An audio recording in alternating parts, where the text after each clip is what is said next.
Oh snap! In this video, we're going to be talking about exactly why you cannot have mind-blowing success and love at the same time. All right, so welcome to this video. Today, we're going to be talking about exactly why you specifically cannot have mind-blowing success and mind-blowing sex, okay, or love at the same time. All right, well, love and sex, they're different, they're not interchangeable, but you get what I mean, right? Why you can't have the love and connection that you crave and the success that you know you want to. Okay, so the first thing why this is because you use work as a distraction. All right, let me give you an example. It's 11 p.m. at night. Let's picture this with me. It's 11 p.m. at night and you take out your computer. You start to write an email or a post for social media, you know, to promote something that you're selling, some kind of offer. You're working and you start to feel sad, feel down, because all you want to do is to be cuddling up with your boo, babe. That's all you want. You just want to feel loved. You just want to feel accepted. You just want to feel appreciated, acknowledged, heard, seen, in love. Like, that's all you want. But what do? Instead of deciding and moving forward and saying, you know what, I deserve love. Let me shut this shitting computer down. I'm gonna go create the love life that I want. No, what happens is you shake it off. No, I should be grateful. Snap out of it. I have money. I have clients. I have a brand. I should be happy. Let me stay positive. I have to stay positive. Stay positive. You pump yourself up. Give yourself some mantras. I am whole. I am healed. I'm worthy. You give yourself your mantras, and then you get back to work. So what you just did there was you used work as a distraction from dealing with your actual problem. You use work as a distraction from actually looking at what it is that's going on in your life for real, okay? And so therefore, if you do what you've always done, you will continue to get that which you've always gotten, right? As Einstein says, it's insanity to do the same thing over and over again and expect a different result. And so if you decide that instead of looking at your relationship or lack thereof, instead of allowing yourself to go to the pain of why it is that your life isn't fully fulfilled and turned on and magnetized, you go to work. But what happens is there's a version of you that is turned on, that is aroused, that is connected, that is acknowledged and, you know, head over heels in love, and that version of you comes up with way better posts, way better emails, way better ideas, way better concepts, way better products, way better brands, iconic shit. Okay, that version of you comes up with iconic shit. However, because you've ignored it, suppressed it, pushed it down, muted it, turned it off, covered it with a blanket, hidden it, because you've done that, what happens is that you're creating out of mediocrity. You're creating out of a small place. You've literally shrunken yourself. And so you're creating from this shrunken place. And so you get shrunken results. So yeah, pretty much you just avoided completely looking at your emotions around your desire for passion, your desire for connection, and you just went right back to work and submerged yourself in work and made that a distraction. And my darling dove, that is the problem. That is exactly why you specifically cannot have success, mind-blowing success, and mind-blowing love, romance, passion, connection as well. Because you have chosen subconsciously to choose between love and success. You have not actually come to the awareness of the fact that you can have both. And you actually won't have both until you look at the actual issue, the one that you're running from, the one that you're using work as a distraction to deal with. Why is it that we run from this place? Why is it that we know that looking at that thing is gonna get us connection? We know that dealing with that stuff is going to get us the passion, the romance, but why is it that we run away from it nonetheless? Why is it that we don't just leap and go towards it and like allow ourselves to like fall madly in love and create that deep, passionate romance? Well, number one, the first thing is fear of rejection. Because if we allow ourselves to be vulnerable and to be open and to let our guards down, we can be hurt, because you've probably been hurt before, you've probably been rejected before. And so for us as humans, it's like, oh my gosh, I don't want to allow myself to even look at this area in my life, because what if it doesn't work? So let's look at it how it works for single people and people in relationships. So for people in relationships, it could mean that maybe you need to have a talk with your spouse or your partner and be like, listen, I'm not available for this kind of lack of connection and passion in my relationship. Like, I'm not available. And you're afraid that they're going to not care. You're afraid that they will listen to you and hear you, but won't actually take action. Or probably you've nagged them about it before, which, notice the word I'm using is nag. There's a difference between talking, communicating, and nagging. Just so you know. I got you. You probably nagged them about it before and they didn't change, so you think you don't want to waste your time because they're not going to change, nothing's going to be different. And number 4, you're afraid to walk away or leave or to really take a stand, because you think about, oh my gosh, but we have this root together, we have so much things together, we have like all these things, like all our people, our family, what will people think, whatever. Then the 5th fear is like, oh my God, which is the same fear that the single people have, but then what if I can't find someone else, right? Like, so instead of actually looking at it and saying, oh my God, what if I can't find someone else? Okay, what do I do? Or how do I deal with that? Or, oh my gosh, what if he ignores me? Or what if she ignores me? What if there's no change in the relationship? What happens next? Like, instead of looking at the pain and all of that, the fear of rejection causes you to say, you know what? Nah, it's not that important. I'll look at it tomorrow. Let me write this email. Let me send this post. I gotta get on this call with this person, And then you get on the call and then you wonder why it's not working, or, you do your launch and you wonder why it's a flop. And it's because you've avoided looking at this issue, okay? Because how you do one thing is how you do everything, and whatever is happening in your relationship is literally just manifesting over and over again in every area of your life. So maybe for the single people, though, that's the people who are in a relationship. The single people, you're like, oh my God, what if it doesn't work out? My ex, you still haven't gone over your ex, or you haven't actually forgiven your ex, or looked at, like, you've suppressed all the emotions around your ex rather than actually looking at what happened there. Or you're afraid, like, well, I went on a few dates and it didn't work out. Like, there are no good men left. Like, there are no good women out there. Like, all these, like, I can't find somebody who understands me. Oh my gosh, like, I don't feel beautiful because I put on weight, or... like everything about like fear of rejection, okay, for the single people out there. So it's like, you know what? I know that if I send this email, somebody's gonna buy something, or at least I make it a client, or let me post this post on social media because I know somebody's gonna like it. I'll get a like, I'll get a comment, so I won't be rejected if I go work. But if I go deal with this thing around my relationship and my connection, which is what I really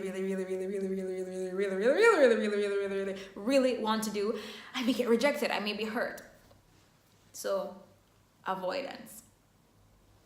Submerges self in work as a distraction from actually looking at the shit going on in your romantic relationship and your life. That's the first thing, fear of rejection. The second reason why people push it down, like, hide it, cover it under the rug, and actually just submerge themselves into work, is that to get to the place of fully having the breakthrough where you can create the romantic relationship and then actually have that play over into your business, you would actually have to go through painful experiences and emotions. So whether it was childhood trauma that you experienced, or whether it was, like heartbreak, maybe someone cheated on you, or, maybe it was bullying when you were younger, never feeling like you were good enough, never feeling like you were worthy, always being second best, always being like the quote unquote black sheep of the family or of your friend circle. Some story in your life, whether it was maybe some guy or girl that you had a crush on when you were younger and they told you like, oh no, I don't like you, and so there's pain, there's a lot of pain, and most of it is actually suppressed.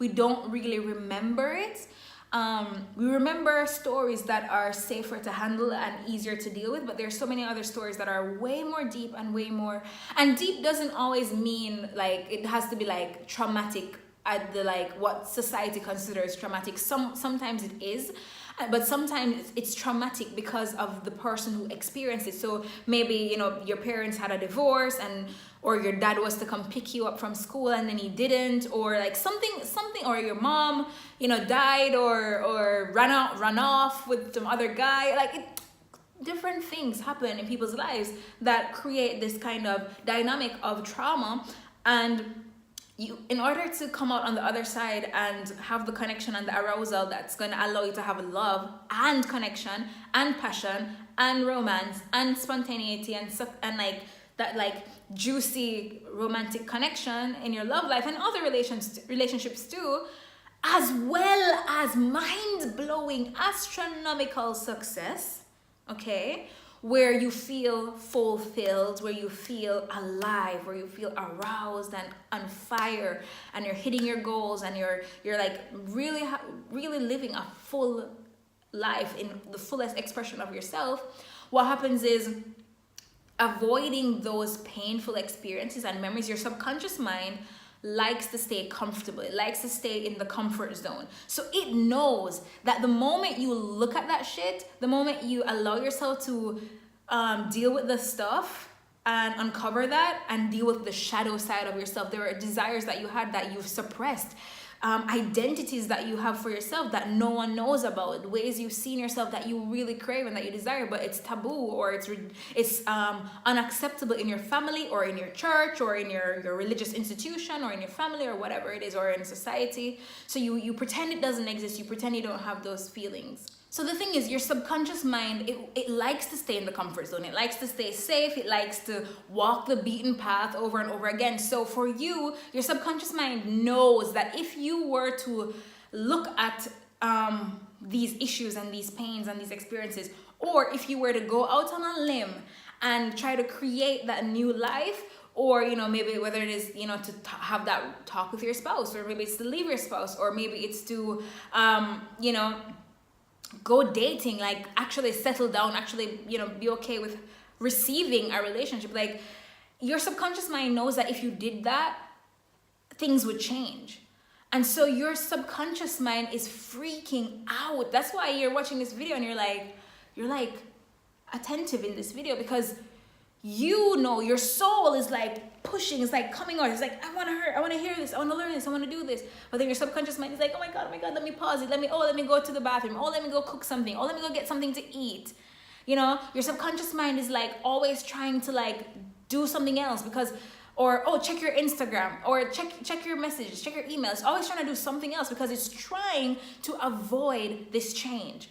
And I want you to know that if you are here, if you are watching this video, if you've gone through some of my other content, if you're in my community, even if you've not gone through, even if you've not watched one single thing, but if you are hearing these words right now in this moment, it is because your soul is yearning for more. Your soul is literally, your soul is like, subconscious, get the fuck out of here. Your soul is like, subconscious, I don't want to deal with you anymore. Your soul is like, subconscious, move, get out the way. You know, like, your soul is like, I need love, I want connection, I'm gonna have it. And so your soul has brought you to this video. Hello.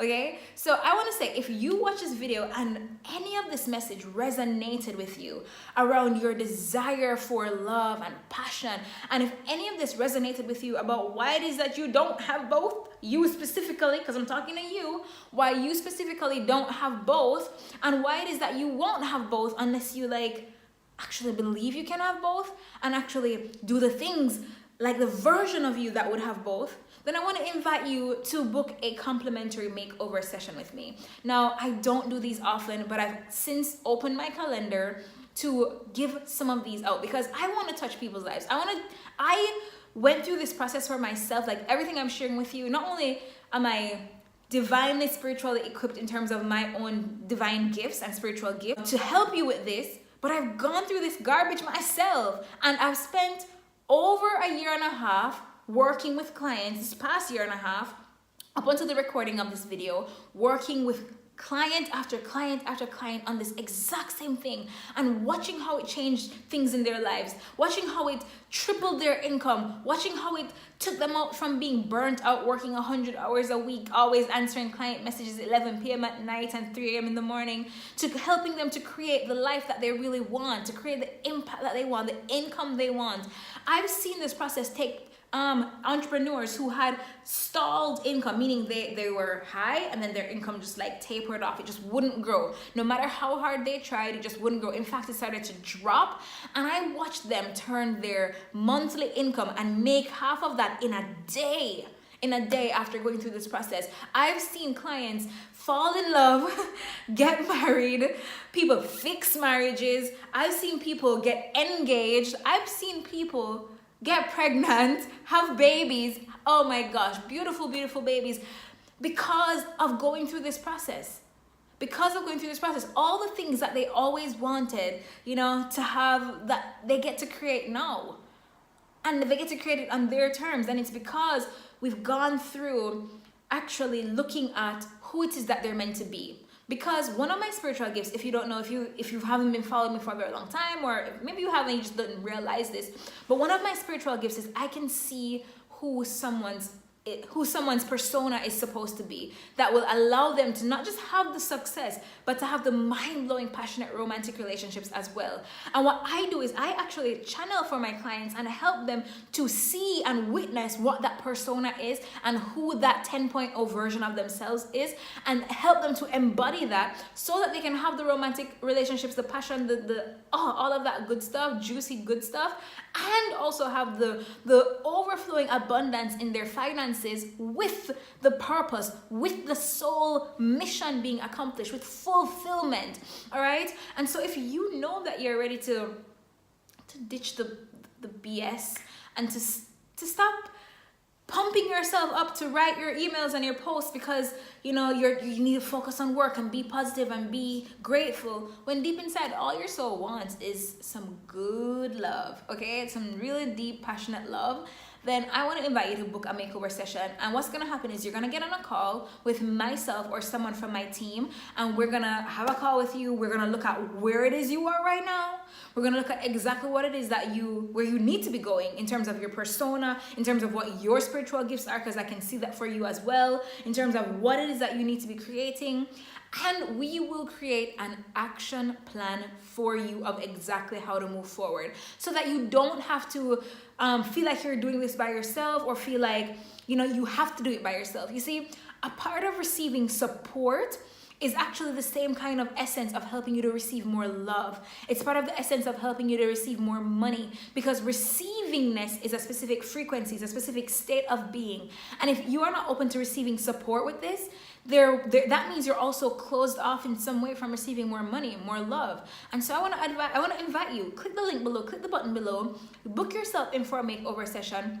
And let's get on the phone and let's talk about, either with me or my team, and let's talk about exactly what action plan we need to create for you so that we can shift this. Okay? You didn't find this video, you didn't watch this video, you didn't watch this entire video by mistake. All right? Your soul is waiting for this. So I look forward to talking to you on the call, and we look forward to getting your booking in our calendars. And yeah, I look forward to talking to you really, really soon. So until next time, kisses, mwah, peace and love to you. All right?